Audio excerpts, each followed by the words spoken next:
สวัสดีค่ะ EP 2แต่งหน้าแต่งตาเรียบร้อยเนี่ยรอจากหน่อยกะจิขึ้นทำพิธีผูกแขนคุณพ่อหน่อยพอเสือแต่งตัวเรียบร้อยแล้วพี่น้องไปเปลี่ยนเสือมาใหม่ เบิดสภาพดีเอื้อยโอ้ยฝนตกค่ะกำลังตั้งข่าวมันเด้อค่ะกำลังสิมาอีกค่ะรอบหนึ่งทางตะเวนตกบ่มีทางตะเวนตกทางตะเวนออกค่ะกำลังตั้งข่าวมาจะหน่อยขึ้นเตรียมผูกแขนเพิ่นบ้านนั้นยังมีคนมาคอมเมนต์ว่าสร้างมันกันเลยเรื่องจริงค่ะเรื่องจริงไม่แอปค่ะโอ้ยอีแม่อย่าใกล้กันละลูกเหม็นใช้โอกาสแม่มาเลยแม่ห้ากับพ่อแคนมางานสิผูกแคนเรียนเก่งพี่น้องเอ้ยมาถึงครูมาถึงครูป้าพอดีพี่น้องเป็นผักข้าวหวานเขาหวานเขาอยู่หน้าพอดีพอดีนี่เพิ่นว่าพอดีแม่แต่พวกเขาผัดบ่มาใช่ไหมมื้อนี้นะโอ้ยนั่นแหละแม่มากแม่เลี้ยวหา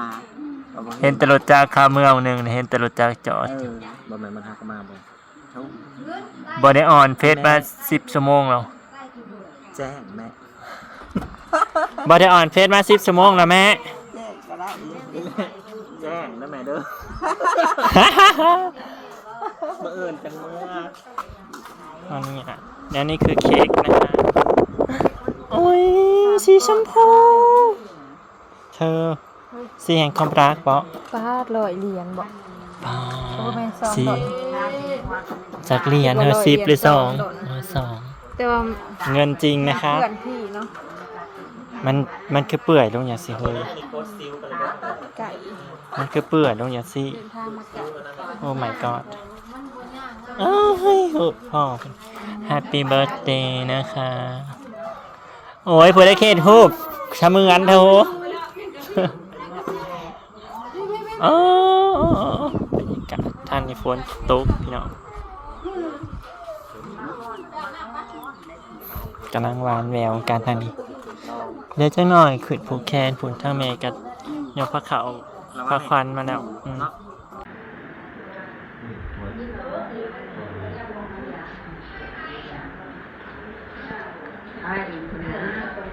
แม่ไปนั่งทางพุ่นไปนั่งทางหน้าพุ่น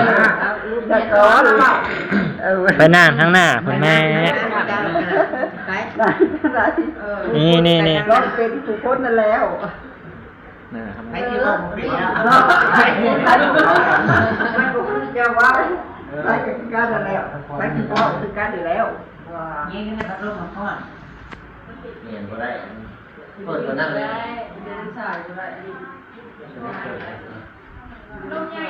แฮปปี้เบิร์ธเดย์ทำร้านอาชีพผูกแขนก่อนเลยจะได้แบบเป่าเค้กจะลุม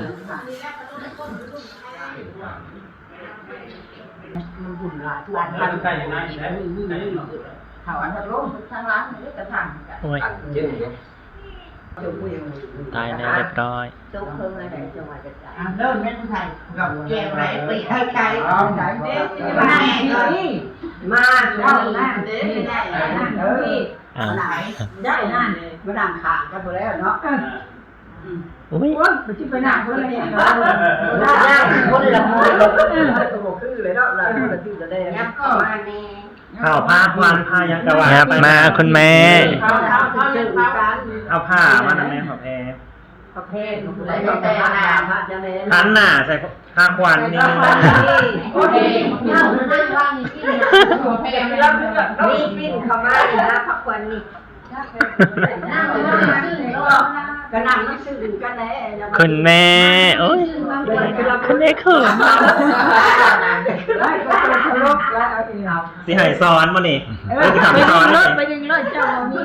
ไปหา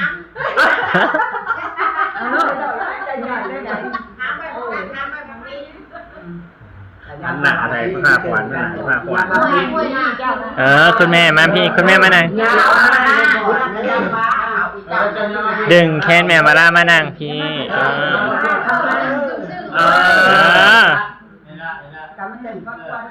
ไอ้นั่งเนี้ยกัน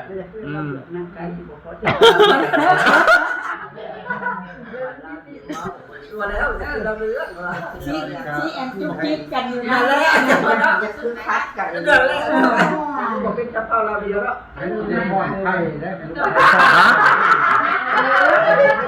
ทำมาแม่ซ้อนทำมานี่อีแม่นั่น แม่ซ้อนนะว่าเขามาซ้อนบอล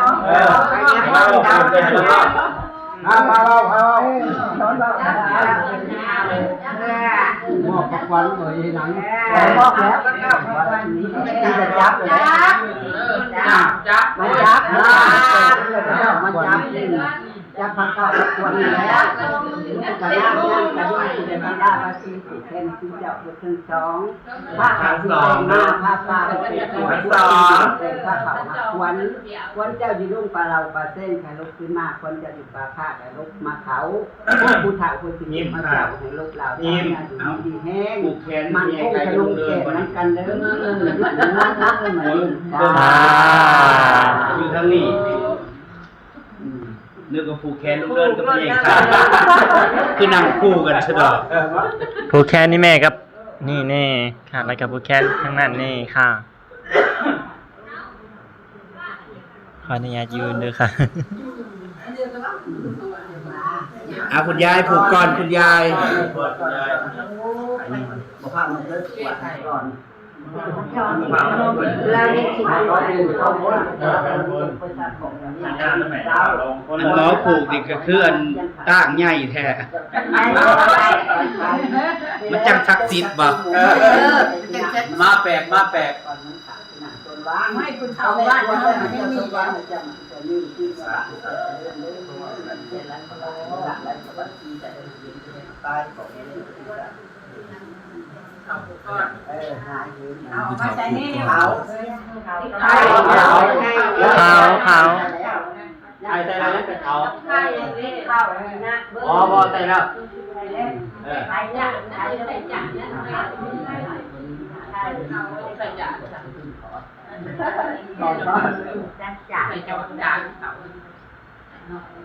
มาจ่าเนี่ยจ่าขาดแก้มเลยแล้วจะมายามรถเราได้คือมาเวะถูกจับเนี่ยมันยาจะไปดูน้ำแกงพ่อแม่บริเตไปรอบตัวเราไม่จำล่าเนาะจะได้ชิวันไม่ช้อนไม่ช้อนเลยพอได้เนี่ยหนักง่ายบนนี้นะพ่อเจ้าบริวารมาว่าใจแม่แค่นี้เฮ้ยพ่อต่างกันน้องสาธุย้ายผูกกันอีแม่ผูกลูกสาวน้ำ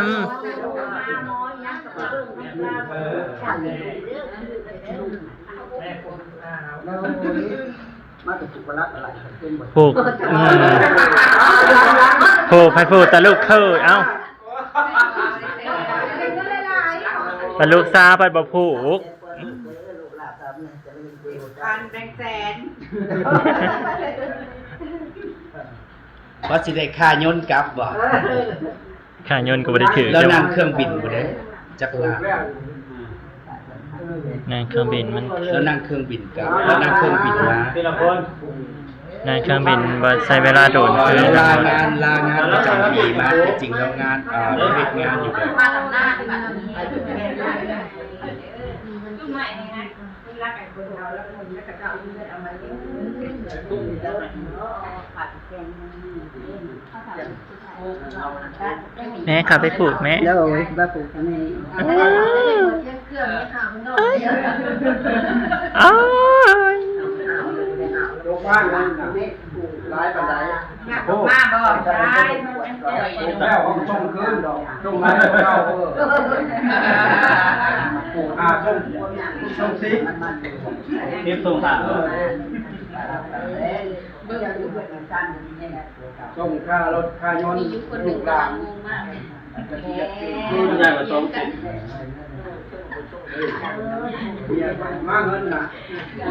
ยายมาเร็ว มากินเบียร์ช้อนมือแล้วใช่ไหม เขาจื้อนานได้ดีมากินเบียร์ส้ม ๆเนี่ยละมาค่ายกค่าเทอมบิด50,000แล้วบ่ได้จุ๊บค่าน้ำ จุ๊บได้หาแซ่บหาไป มาเฮ็ดพาหอมมาครับกินโน่นจุ๊บอย่างนี้มันไม่ต้องกินอะไรมันกลายเป็น ยาละ2คน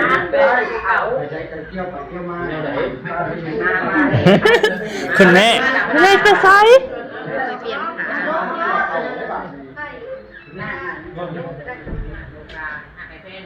นี่ ของมือถูกรับสู้ถูกรับขวัญ ร้ายกันนะ แม่จะใส่มาหนาเทียม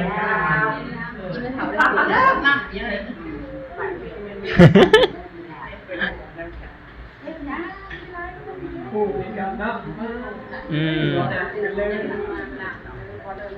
จานได้ปะกับบ้านก็รอแต่เพื่อทำได้ปะเด้นะโยกได้กาวกาวหามาดู มาจากจบ กลับบ้านกลับซ่องจะได้ยายลีมื้อแล้วจะไปหาเฮ็ดอยู่ มาดำน้ำเกี่ยวเข่าไอ้มาได้มาดำน้ำเกี่ยวเข่าได้แบบนี้นะเด็กผูกยางน้ำเกี่ยวเข่าไปน้ำไปตายมาไปเป็นจำได้แล้วคนนี้เป็นเจ้ามาแล้วจ้ะเป็นให้ปวดคนบ้านคนเมืองนะ มีถ้าคนบ่มีคู่นะผูกอย่าบอก ฉันก็เคย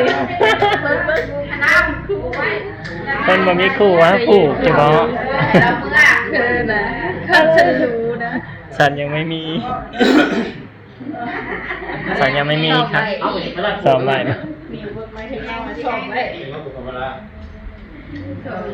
เธออืม ยังแบบนี้เลยเป็นของต่อเจน เด็กสิกูแค่ไปกูเด็กสิกู มาจองแคนเอากันมาจองแคนจมแคนแน่เอ้ย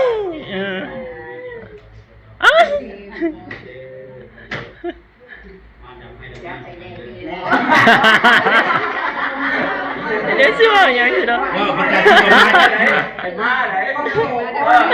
โคตรมาดำให้ดำหน้าลูกกันยังมีอย่างไรนี้วะยังมีกับอะไรเรื่อง ร้องเข่าได้นี่รักว่าน้ำเกี่ยวไปมาน้ำมันเกิดเอาหัวใจมากอีมาดังจุปีอยู่เจ้าเจ้านอกเจ้า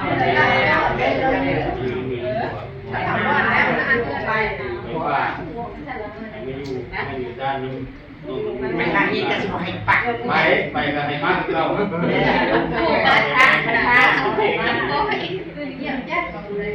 จะไปยุบมาท้าผิดว่าได้คือมาทางเรื่องจะไปยุบนอนเรื่องของกับมือให้เชิญมีอะไรโซนมาเมื่อบอก เพื่อนบอกว่าต้องมีมวย ยังจะเก็บมาเขาเอาน้ำฝา ไปยังหันยาว ใช่จะถึงไหน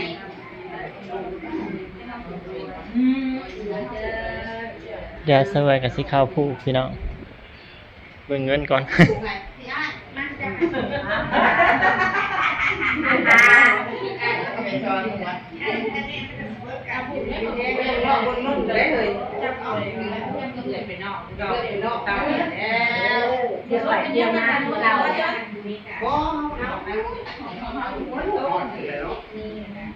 คนเที่ยวมากกับฮ้อน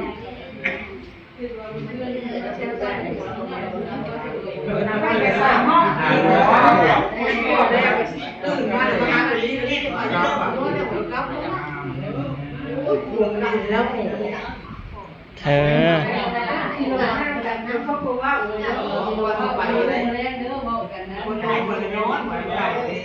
สวรรค์ผู้พี่น้องเลยว้าย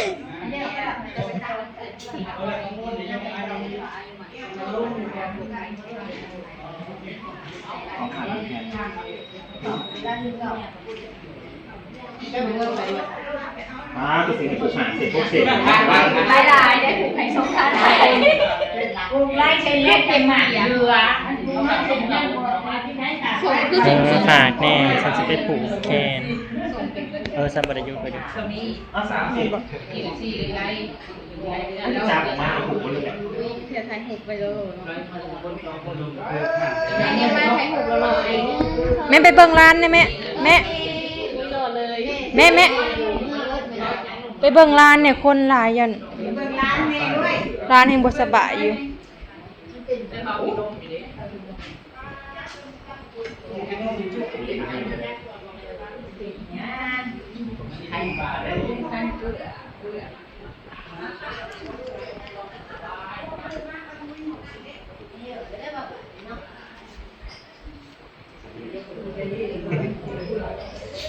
อันนี้ทราบ